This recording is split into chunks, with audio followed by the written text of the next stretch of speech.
Hello guys, আমি সায়ন। আমি করি গ্রামে মাছের ব্যবসা। Welcome to my first blog. তাই ঝটপট দেরি না করে সাইকেল নিয়ে বেরিয়ে পড়লাম মাছ কেনার উদ্দেশ্যে। বাজারে ঢুকতেই দেখি মাছের ডাক শুরু হয়ে গেছে, তাই ঝটপট দেরি না করে ব্যাগ হাতে নিয়ে চলে গেলাম মাছ কেনার উদ্দেশ্যে। তারপর পাল্লায় উঠেছে দেখি সিলভার মাছ, বড় বড় সাইজের সিলভার মাছ। দেখো সিলভার মাছগুলো কতটা বড় ওয়েট হবে তোমরাই জানিও। শুধু তো সিলভার মাছ কিনলেই হবে না, কাতলা মাছ ছিল ভালো সাইজের, তাই ভাবলাম কয়েক পিস কাতলা মাছও নিয়ে নিই। তাই অপেক্ষা করতে লাগলাম কখন কাতলা মাছগুলো পাল্লায় উঠবে। ততক্ষণে আমি একটা আড়ত থেকে আরেকটা আড়তে চলে এলাম।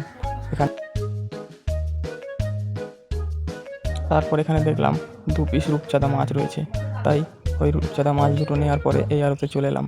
এখান থেকে কাতলা মাছ নেওয়ার পরে, পোনা মাছ নেওয়ার পরে রওনা দিয়ে দিলাম গ্রামের উদ্দেশ্যে। আর সকাল থেকেই ওয়েদারটা খুব ভালো ছিল না, তাই একটু চিন্তাতেই ছিলাম। কিন্তু হঠাৎ দেখি গ্রামে ঢুকতে না ঢুকতেই কাস্টমার এসে হাজির। আর এই যে সামনে দিয়ে ভাইটা গেল, বলছে কাকা আমার মাকে ফোন করো, দেখো তো মাছ নেবে নাকি। আজকের জন্য এতটুকুই, বাই বাই।